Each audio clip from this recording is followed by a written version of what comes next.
programa de Vivienda y Construcción TV. Y en esta oportunidad me encuentro con Fernando, nuestro gran invitado, quien nos va a hablar precisamente de el Edificio Nacional de la DIAN. Fernando, ¿cómo estás? Muy bien, pues sí, estamos hoy en el Edificio Nacional que se conocía originalmente como Edificio Nacional de Correos y Telégrafos. Ahora es la sede de la DIAN. Anteriormente se conocía así, ¿verdad? Sí. Ahora sí, hablemos de historia y de lo que conlleva este edificio de la DIAN.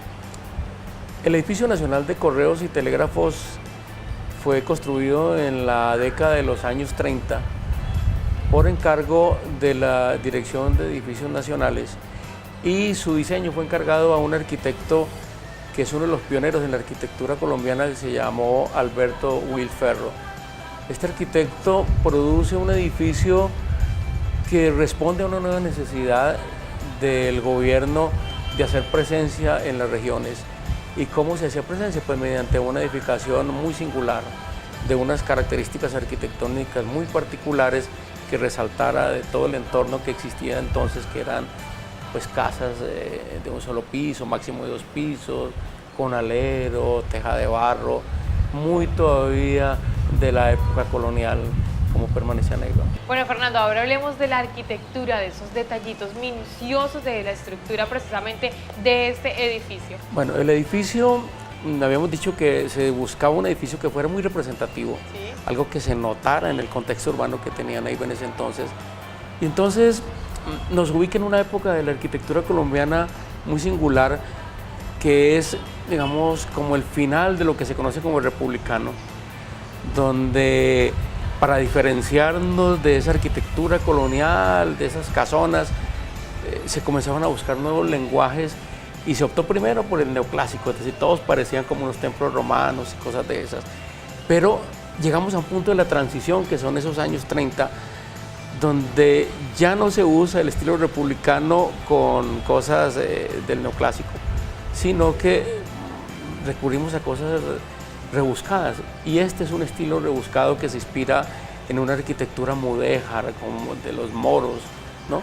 Y precisamente estamos sentados en la parte superior de la torre que remata el edificio sobre su fachada, porque pues el edificio consta de 3 cuerpos, uno sobre fachada, al costado y agrupados alrededor de un patio central. Estamos en la torre, y esta torre pues quería también exaltar de una mejor manera la presencia del edificio en la ciudad. Recurre a un lenguaje de arquitectura árabe, arcos en herradura, ¿Sí? capiteles pues muy del estilo, el uso de los mosaicos, los vitrales, las transparencias, todas esas cosas evocan esa arquitectura árabe. Fernando, el sitio donde nos encontramos ahora es un sitio definitivamente que da una opción y una vista hacia el centro de la ciudad de Neiva muy bonita. Hablemos de ese sitio y de esos detalles minuciosos. Bueno, el Edificio Nacional, como dije, buscaba resaltar, y buscaba resaltar con el estilo tan particular que él tiene, pero también con la construcción de una torre, un remate que le diera como esa imponencia, como ese carácter de edificio institucional, y que mostrara como la presencia del Estado dentro de la ciudad. Esta torre donde estamos ubicados en este momento, que remata la edificación sobre la fachada principal, sería como una semejanza de lo que es un minarete, que son esas torres donde el imán sube a recitar versos del Corán. No en vano, en la película El embajador de la India lo usaron para una escena donde pues él aparece sintiéndose grande, poderoso. Sí, más o menos eso. Entonces, esa es la forma como el arquitecto en ese entonces retoma esos elementos del lenguaje de la arquitectura islámica para poder hacer este edificio tan particular. Lo curioso del asunto es que a Alberto Will Ferro, el arquitecto diseñador, no le gustaba mucho el estilo, este estilo morisco, digamos. ¿Por qué? ¿Cómo Porque, así? como podemos ver, está muy recargado de detalles, de adornos, de cositas, ¿sí? Y él pertenecía a la escuela del modernismo, que en ese instante se caracteriza por manejar unas líneas muy limpias, muy claras, unas geometrías muy impecables en ese momento. Muy impecables prácticamente. Muy bien, sí, aquí definitivamente podemos darnos cuenta de esos detallitos, el adorno de las rejas, la manera en que se pintan esas estructuras que definitivamente conectan las columnas de este sitio precisamente. No, y otra cosa singular que tiene el edificio nacional es que es construido para entonces, como estamos hablando de los años 30. El edificio nacional tiene en su construcción algo muy particular. Fue diseñado en 1933. Ajá. Fue construido en un año prácticamente, cosa que parece sorprendente. La placa que hay a la entrada habla que en el año 1934 el edificio ya fue inaugurado. Algún viajero que escribió una reseña sobre Neiva en el año 1935 ya se refiere al edificio nacional como el más bonito de la ciudad. Bien, eso nos gusta y nos enorgullece enormemente, ¿verdad? Lo curioso, íbamos a lo curioso en la construcción, es que este edificio utiliza lo mejor en la tecnología disponible entonces. Entonces, por ejemplo, la cúpula que nos está cobijando en este momento es construida en concreto armado, cosa pues, bastante singular para Neiva, que estaba aislada, que los materiales de construcción tenían que llegar una parte por ferrocarril y luego ser transportados en pequeños camioncitos hasta acá, que el cemento llegaba no en sacos de cemento sino en toneles, en barriles, y que implicaba un esfuerzo muy grande. Eso resalta mucho más el hecho que ha sido construido en tan corto tiempo. Sí. Y con la utilización de una tecnología tan avanzada. Eso definitivamente nos causa mucha curiosidad, saber que definitivamente se necesitaban tantas cosas para crear o para hacer este edificio, y que fue en un año la construcción. Algo que sí quiero preguntar y saber es precisamente sobre esos detalles minuciosos. La madera conozco y me han dicho bueno, que se conserva tal cual esa estructura. Los arquitectos de entonces, los primeros arquitectos que se formaron, porque estamos hablando de casi la primera generación de arquitectos en Colombia, el ejercicio era muy minucioso en el sentido que los arquitectos diseñaban todo, absolutamente todo, las puertas, el detalle, todo era un conjunto armónico y no dejamos nada como al azar. Entonces estaban diseñadas las puertas, un diseño muy particular basado en formas triangulares, formando estrellas, como son característicos de la arquitectura islámica. Todo va conectado, ¿verdad? Sí, todo está articulado alrededor de la reinterpretación de ese lenguaje arquitectónico que ellos usan para este edificio. Usan elementos, por ejemplo, los capiteles son decorados de una manera singular. Uno no puede inscribirlos dentro de un estilo particular, sino que uno casi que pretende adivinar flores, pretende adivinar volutas. Está recargado de muchas cosas, sí, que definitivamente también hace explorar sensaciones, cosas vistas, como que al estar y tratar o conectarse en ese momento lo llena uno de sentimientos diferentes, ¿verdad? Sí, yo diría que el edificio nacional es como una colección maravillosa de detalles impresionantes, que están en todas partes. Donde uno mire, están los vitrales, están las escaleras trabajadas muy bonitas.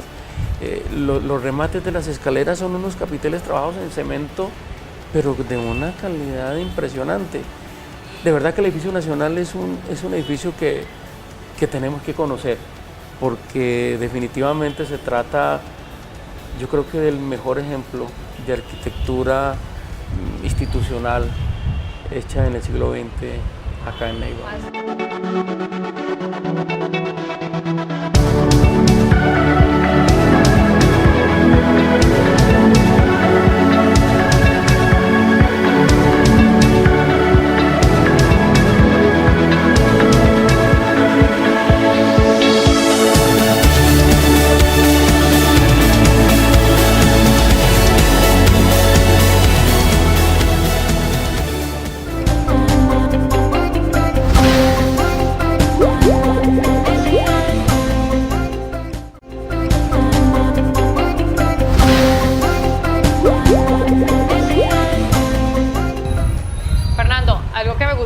muchísimo del edificio y que me causa mayor curiosidad es hablar acerca de los detalles.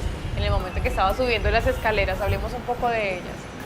Sí, las escaleras se ubican en la torre que remata el edificio y son, yo creo que el punto como más importante porque concentra una gran parte de esa intención decorativa que tuvo la edificación. Por ejemplo, ese cajón que forma la torre está adornado por unos vitrales muy bonitos que los enmarcan dentro de unas estructuras geométricas muy de sabor árabe. Las escaleras son ricas en decoración en los capiteles de que remata el pasamanos de la escalera. Las forjas en hierro son también muy bonitas.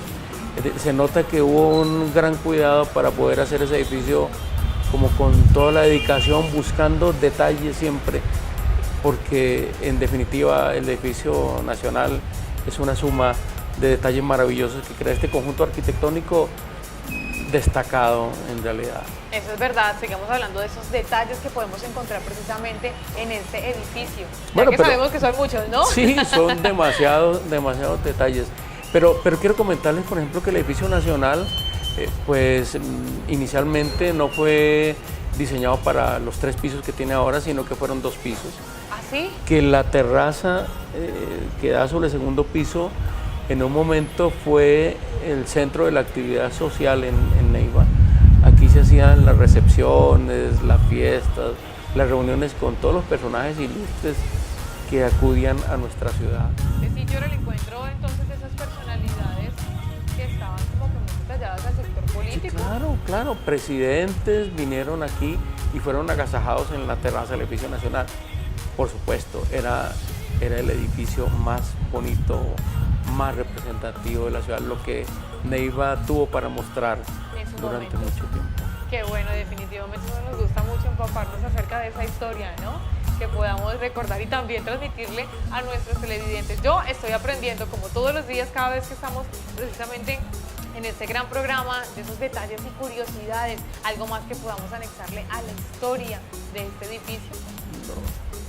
Si uno se detiene a ver el edificio nacional, seguramente se va a sorprender en cada momento porque va a encontrar un detalle. Rematando la cúpula, por ejemplo, hay unas bolas en metal. Son muy singulares. Prácticamente que lo único que le falta es como una media luna que esté allá para que diga uno esté en una calle de Bagdad.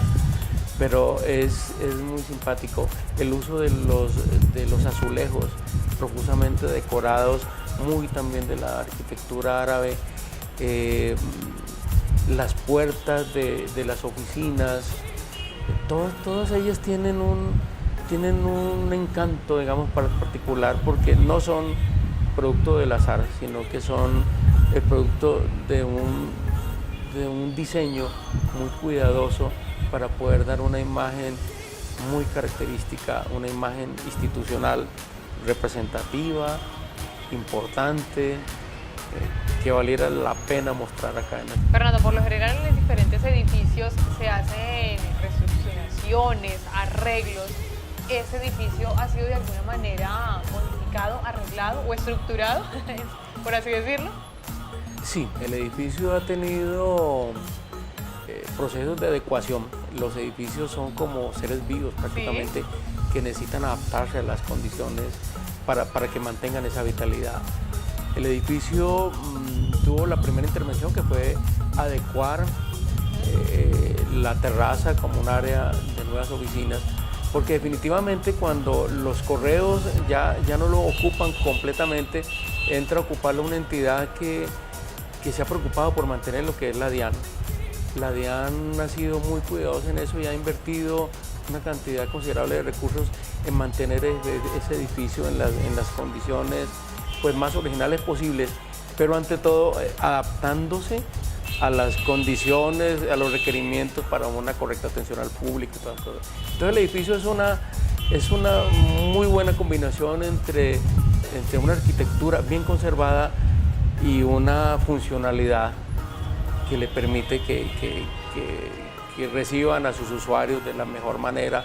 Por eso el edificio ha tenido que dar lugar a sistemas de aire acondicionado que antes no existían, cableados estructurales. Para esta época, Sí, perfecto. Curiosamente, cuando se estaban interviniendo esos edificios, para la restauración era muy complicado por el tema de que los restauradores encontraron muchísimas dificultades para poder demoler cosas. Curiosamente se bregó mucho, diríamos, en un lenguaje coloquial, romper algunos muros para hacer instalaciones. ¿Por lo sólido de la estructura? La forma de la construcción era, es decir, se exageraron en el uso de materiales resistentes y en todo lo hicieron de la mejor manera posible, se construyó como debía ser. Como que para dice, de resistiera piedra, todo. irrompible. Prácticamente. Qué bueno, definitivamente son detalles que nos gusta muchísimo saber. ¿Alguna anécdota o historia que pueda compartir con nosotros? No, el edificio nacional tiene todas las historias. Toda una vida por contar. Por supuesto, yo creo que en los neivanos, en los huilenses tiene siempre un significado, ya sea como punto de encuentro, como el lugar donde traemos siempre a los visitantes que lo conozcan, y algo metido como en la mitología, cosas que tan curiosas, por ejemplo, como que algunos afirmaron que este edificio, que en la parte superior pareciera que fuera una fortaleza medieval, algunos dicen que fueron construidos para servir como fortaleza ante un ataque, ¿no? Pero no, en realidad todo obedece a recursos estéticos para darle esa forma que él tiene de un palacete, como un pequeño palacio morisco en la mitad de los llanos del valle de la muy limpia Concepción de Neiva. Definitivamente conocimos la historia y la estructura de este gran edificio, Fernando. Pues para mí este edificio representa una época muy particular de nuestra ciudad, los años 30. Los años 30 fueron productivos para Neiva en el sentido que dieron como la apertura a la llegada de muchas cosas, y entre esas cosas que llegaron a Neiva, fuera de esta buena arquitectura, de estos sistemas constructivos, llegó el cine. El cine. Llegó el transporte aéreo, pero sobre el cine, aquí cerquita está un edificio que también es maravilloso, que es también construido en los años 30, que es el Teatro Cincuentenario. ¿De verdad? ¿Podemos ir? Claro que sí, yo invitadísima. Ustedes no se despeguen de Vivienda y Construcción. Ahora seguimos entonces conociendo más acerca de esos edificios que forman parte importante de la historia de la ciudad de Neiva.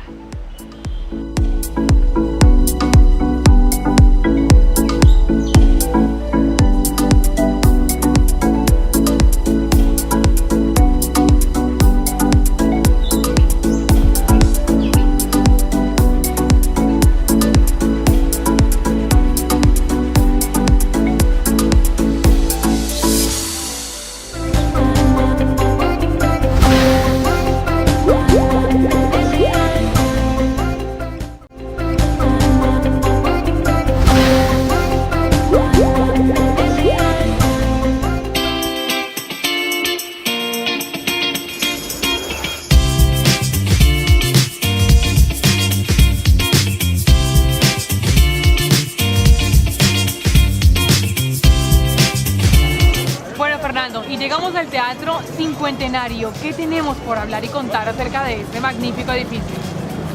Pues el Teatro Cincuentenario es una edificación que fue erigida en el año de 1939 y que pues se inspira en esa moda naciente del cine.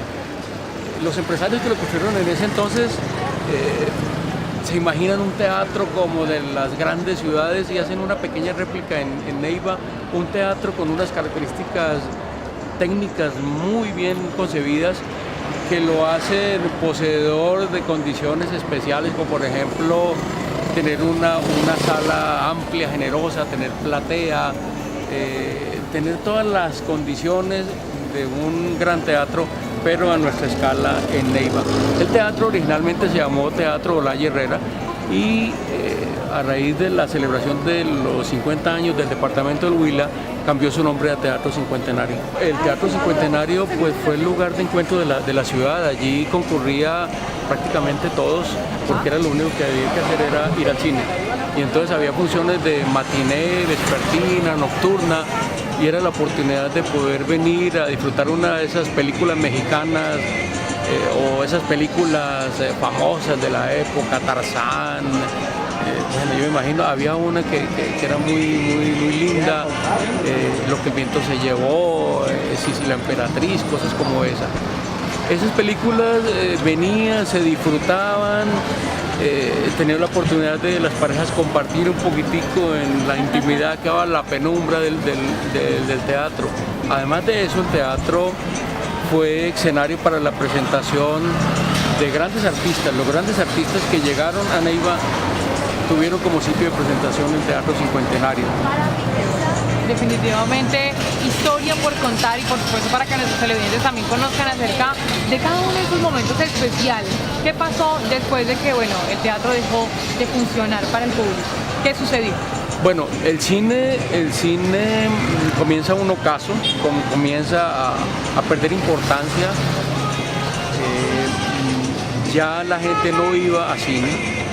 Entonces el teatro comienza a perder importancia y lo último que sucede con él como teatro es que se convierte en una sala X dedicada pues a presentación de películas pornográficas y de ahí ya entró en el ocaso total. Después se convierte en un parqueadero y después es la sede de empresas comerciales, almacenes. Muy bien, Fernando. Antes de eso, usted detrás de cámara me contaba una historia maravillosa acerca de un cura, una actriz. Hablemosle un poco a nuestros televidentes acerca de eso. Bueno, el teatro tiene una leyenda muy simpática, que su ocaso se debe a que en ese lugar se presentó una chica, una vedette, que por entonces andaba un poco ligera de ropa, se llamaba Kira. Ajá. Fue famosa en el ámbito de la farándula nacional y ella vino, hizo una presentación, pero pues a raíz de esa presentación un tanto atrevida para una sociedad conservadora como la de Neiva, pues se dice que el cura de entonces profirió una maldición que condenó al fracaso a este teatro. Bueno, Fernando, para redondear entonces, ¿por qué es importante este teatro para los ciudadanos y para la arquitectura? Bueno, el teatro es importante por el significado muy grande que tiene para la ciudad. Sí. Los neivanos de alguna edad ya, pues siempre yo creo que tienen un recuerdo fincado en ese teatro donde venían a disfrutar un domingo, un matineo, a disfrutar un cine. Pero el teatro también es muy importante por arquitectura, porque es un teatro, como dije al principio, hecho, concebido muy bien a escala pequeñita. Y es un teatro que representa un magnífico ejemplo de arquitectura de los años 30 en Colombia, conocida como el Art Deco. El Art Deco se inspira en las máquinas, se inspira en formas en movimiento, es muy dinámica y este teatro, como podemos ver, es muy simétrico, parece que fuera la proa de un barco que se proyecta sobre la calle de la ciudad y hacia los lados forma un conjunto bastante simétrico, muy agradable, con líneas horizontales y verticales que acentúan esa sensación. Este teatro marca el principio de la arquitectura moderna en Neiva. Qué bueno, Fernando. Definitivamente hoy conocimos acerca de la historia de uno de los edificios más importantes y representativos de la ciudad de Neiva. Fernando, muchísimas gracias por acompañarnos de nuevo. Pues nos veremos más adelante. Claro que sí. Para todos ustedes, muy pendientes de todo lo que hacemos en Vivienda y Construcción TV. Hasta una próxima oportunidad.